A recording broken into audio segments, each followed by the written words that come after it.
What is that like, Kevin? Like, I guess in the beginning, especially if you're a younger man, it's maybe an incredible challenge, or it might seem like fun. And if you convince yourself you're doing it for your country, that probably lasts for a little while. And maybe I'm just guessing how the typical recruit goes through that. But then it sounds like by your tone, after a few years of that, it starts to grind at you, maybe deep down inside your soul, to where you're like, this isn't right. This doesn't feel right. And I can also see that it's not being done for the right reasons. This really isn't about my country. This is about a small group of people keeping their power. Is that summarizing that right? Or are there other bits of it? Yeah. No, you're exactly right.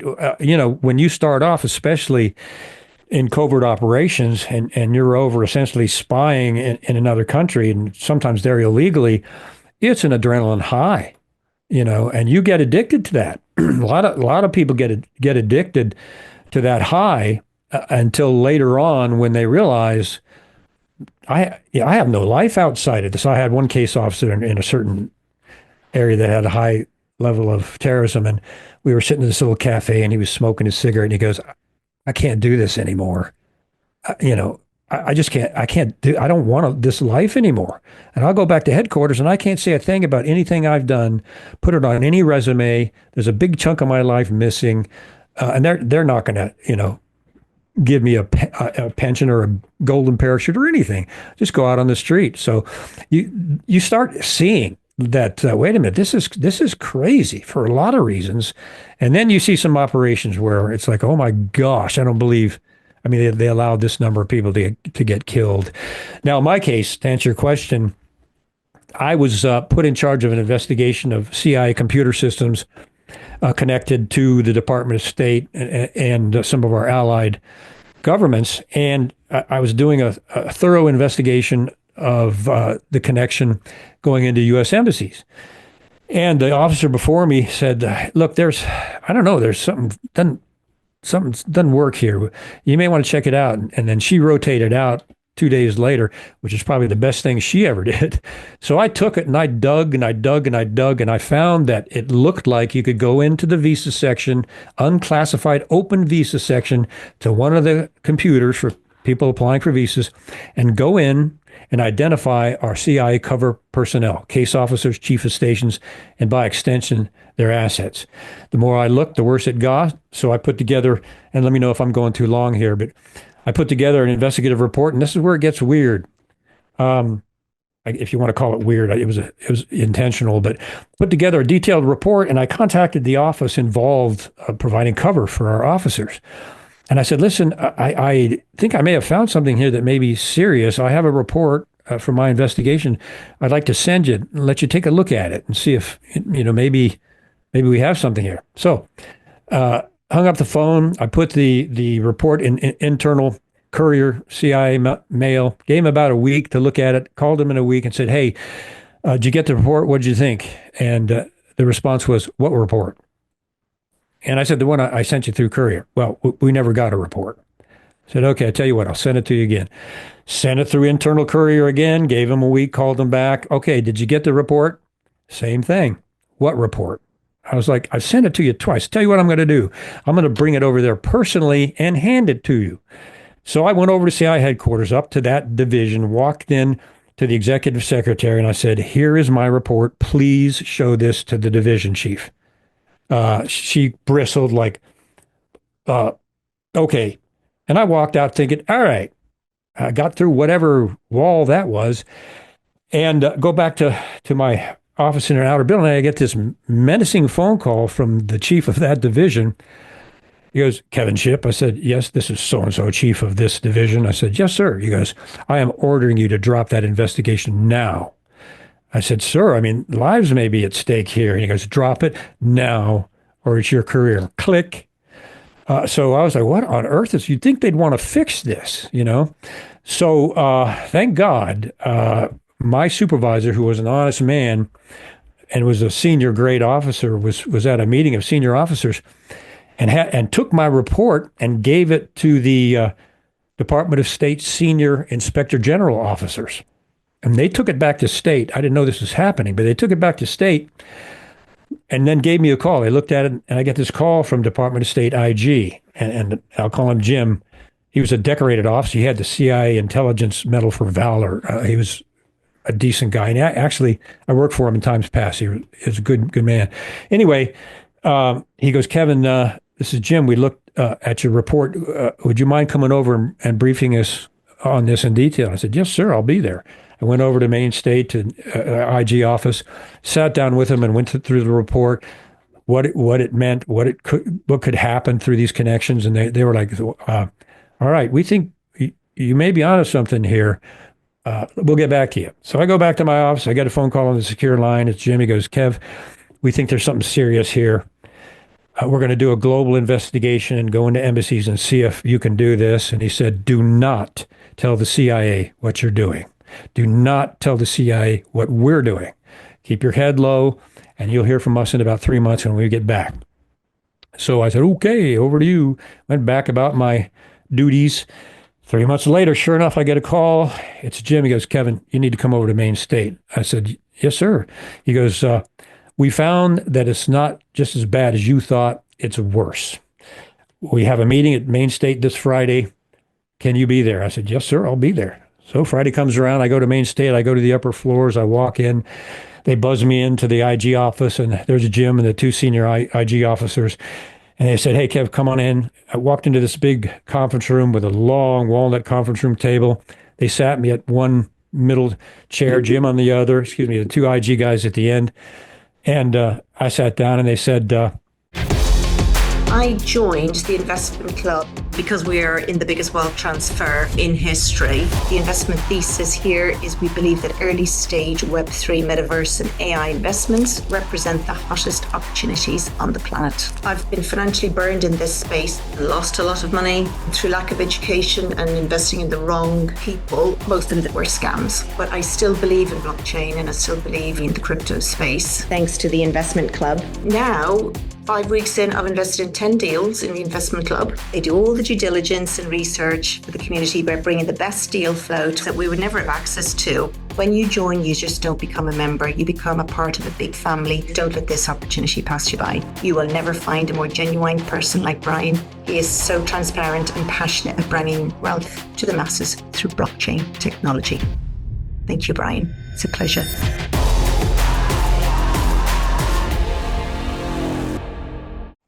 Just a few minutes, Kevin, the CIA will be joining us. I thought, oh, man, I didn't know they knew about this. Well, they hadn't yet. Excuse me.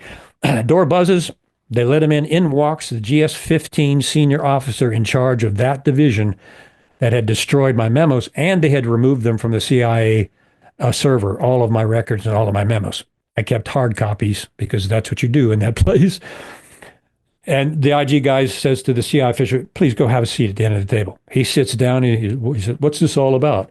The IG official stands up and says, consider this an official rebuke by the Department of State IG to you, the CIA, for putting the lives of your agents at risk for over 10 years and then covering it up. Of course, the blood drains from his face and he looks like he's shocked.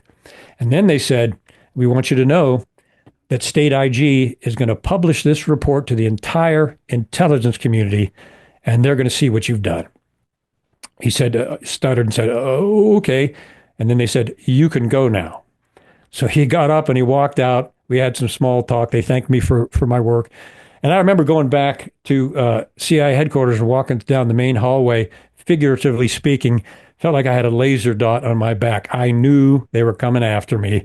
I did an investigation in secret behind their back that exposed them to the entire intelligence community. You think they're just going to leave that one alone? Of course not.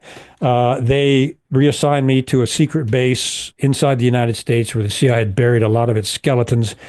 They didn't want Congress or anybody else to know about. They assigned me to that base, and they put me in a house, and my family, by the way, that was badly contaminated with toxins, and they knew it was contaminated.